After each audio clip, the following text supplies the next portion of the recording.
बच्चों, आज हम क्लास 2 का पाठ 2 वर्ण एवं मात्राएं हिंदी व्याकरण से पढ़ेंगे।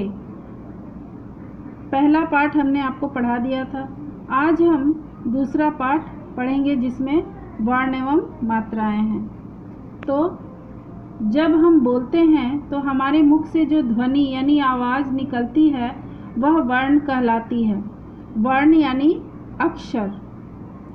उसी ध्वनि को जब हम लिखते हैं तो उसे अक्षर का रूप दे देते हैं और ये अक्षर वर्ण कहलाते हैं। जैसे चित्र में बच्चे के मुख से देखिए क्या निकल रहा है, ये ध्वनियाँ निकल रही हैं।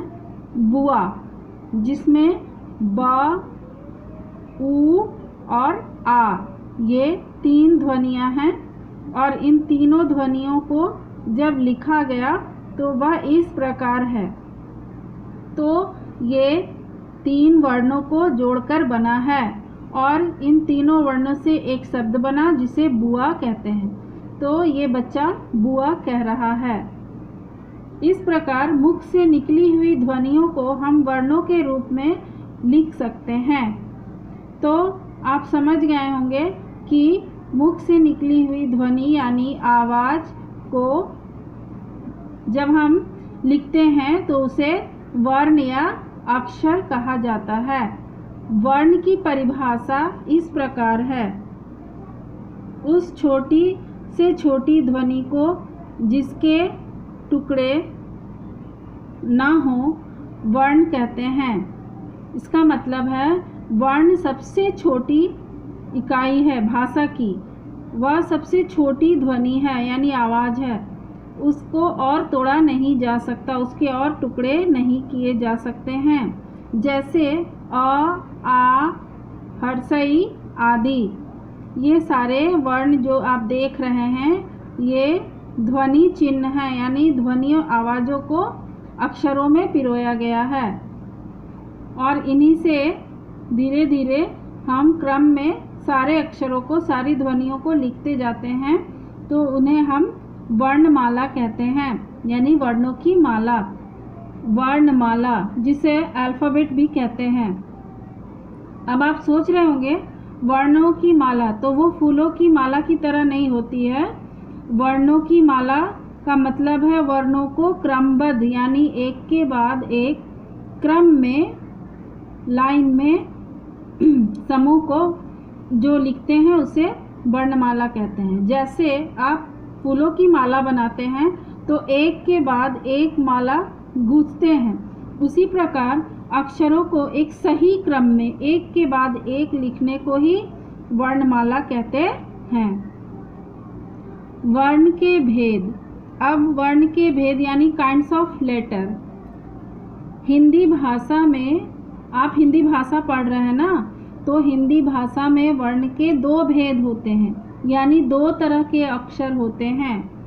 एक होता है स्वर वर्ण और दूसरा व्यंजन वर्ण। स्वर और व्यंजन। तो सबसे पहले हम स्वर के बारे में जानेंगे जिसे हम वॉवेल भी कहते हैं। तो जो वर्ण बिना किसी सहायता के बोले जाते हैं वो स्वर कहलाते हैं। जैसे अ, आ, हर्षई दीर्घई, हर्षौ दीर्घौ, री, ए, ओ, औ इत्यादि। तो आप देख रहे हैं कि ये जितने भी अक्षर या वर्ण हैं ये सारे बिना किसी सहायता के बोले जा रहे हैं। इसमें किसी अन्य वर्ण को नहीं मिलाया गया है। इनकी संख्या 11 है यानी स्वरों की संख्या 11 होती है। स्वर 11 होते हैं जो इस प्रकार हैं। इन्हें आप ध्यानपूर्वक देखेंगे, पढ़ेंगे और स्मरण करेंगे। तो अ से लेकर औ तक स्वर होते हैं जो 11 होते हैं और ये याद रखोगे कि ये बिना किसी सहायता के बोले जाते हैं। इसके बाद औ के बाद आता है अंग और अह। ये 2 अक्षर इस प्रकार आप देख रहे हैं यहाँ पे। औ के बाद हम उसके साथ में ही ये लिखते हैं अंग, उसके बाद आह, ये साथ में बोला जाता है और लिखा भी जाता है, परंतु इसे अलग भाग में हम रखते हैं। जो अंग है वो अनुस्वार कहलाता है और दूसरा विसर्ग कहलाता है। आह जो है वह विसर्ग कहलाता है, परंतु जब हम लिखते हैं तो अ से अह तक लिखते हैं, तो एक हो जाता है। अंग की मात्रा जो है वो अनुस्वार कहलाती है और विसर्ग कहलाता है आह। तो ये हो गए आपके स्वर। उसके बाद एक और होता है अनुनासिक चिन्ह, जो अंग से थोड़ा हटके होता है, उसे चंद्र बिंदु कहते हैं और उसकी मात्रा इस प्रकार है, अर्धचंद्र और एक बिंदु। ये इसे अनुनासिक इसलिए कहते हैं क्योंकि इसका उच्चारण करते समय हम नाक की सहायता से बोलते हैं, जैसे गांव, पाँव, पाँच, नाव, कुआं, ऊंट, बांसुरी, मूंगफली इत्यादि। उसके बाद आता है व्यंजन। तो ये आपने स्वर के बारे में जान लिया। स्वर के अंदर ही 3 तरह के और भी वर्ण हो जाते हैं, एक अनुस्वार, विसर्ग और अनुनासिक। उसके बाद है व्यंजन।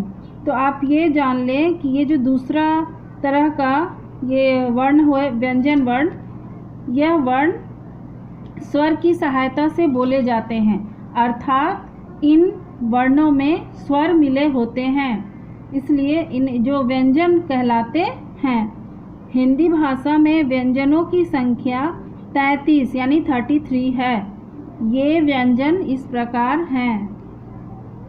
क वर्ग, इन्हें वर्गों में विभाजित किया गया है। ये क से लेकर ज्ञ तक हैं, इन्हें अलग अलग वर्गों में विभाजित किया गया है, जैसे क वर्ग, च वर्ग। अब देखेंगे क वर्ग में क्या है। तो क वर्ग में क, ख, ग, घ, अंग, ये 5 अक्षर यानी क से अंग तक क वर्ग है। और उसी प्रकार च वर्ग में च, छ, ज, झ, इय, ये 5 अक्षर च से लेकर इय तक ये च वर्ग में आते हैं। तो ये एक अलग वर्ग बन गए हैं। इसके बाद आप देख रहे हैं अलग अलग वर्ग के अनुसार ये ट वर्ग है, ये त वर्ग है। ट वर्ग ट से लेकर मूर्धन न तक और त वर्ग त से लेकर न तक।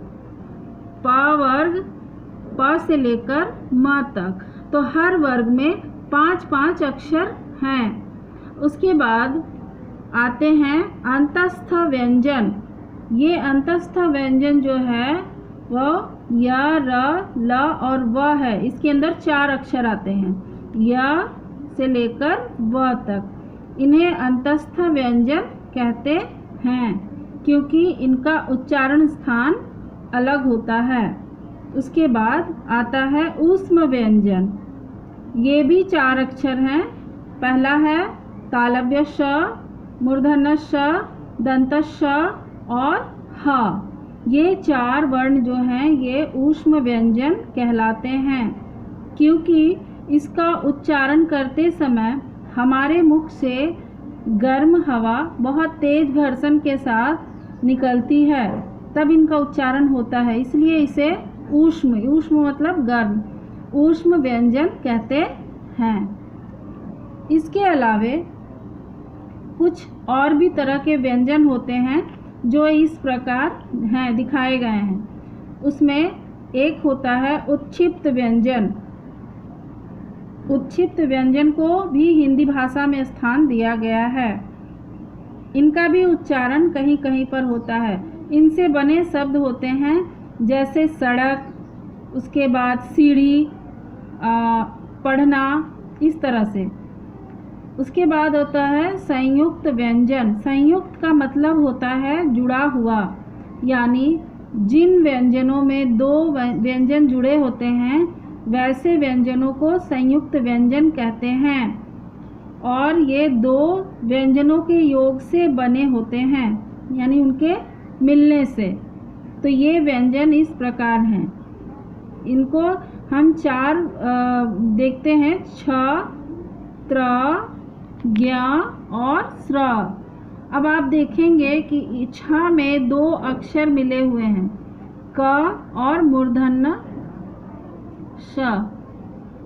उसके बाद ज और इय, ज और इय को जोड़कर ज्ञ बना। त और र ये दोनों व्यंजन ही हैं, ये 2 व्यंजनों को जोड़े तो त्र बनता है।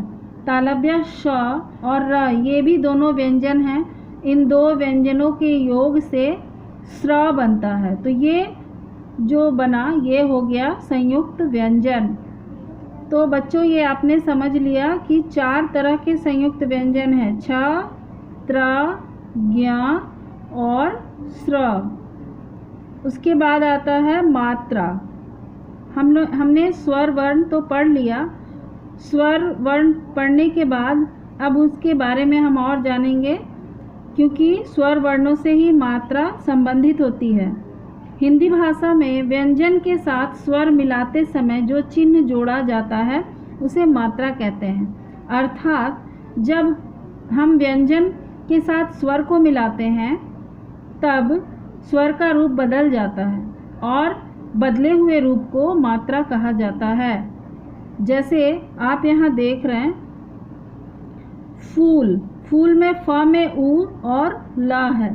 तो ये जो आप लाल मात्रा देख रहे हैं ये क्या चीज़ की मात्रा है? तो यह दीर्घ उ की मात्रा है।